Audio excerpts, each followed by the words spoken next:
একজন বোনের জন্য ইমার্জেন্সি এ পজিটিভ রক্তের প্রয়োজন ছিল। নক দিয়েছিলাম একজন মানবিক ব্যক্তিকে। আলহামদুলিল্লাহ, খুব অল্প সময়ের মধ্যে ডোনার সংগ্রহ করলেন। ল্যাব থেকে লোক আসলেন, রক্ত কালেকশন করলেন। কিছুক্ষণ রেস্ট করলাম। রেস্ট করা শেষে হোটেলে নাস্তা করাতে গেলাম, নাস্তা করবে না। মাশাআল্লাহ, এই হলো মানবিক কিছু ব্যক্তির পরিচয়।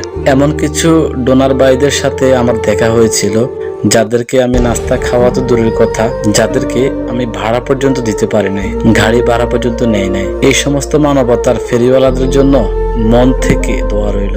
এর আগেও আমি অনেক ডোনারকে পাশে পেয়েছিলাম ঢাকা এবং নোয়াখালীতে। আলহামদুলিল্লাহ, ডোনারদের আচার আচরণ, চলাধারা এত সুন্দর, যেটা আসলে আমি মুগ্ধ।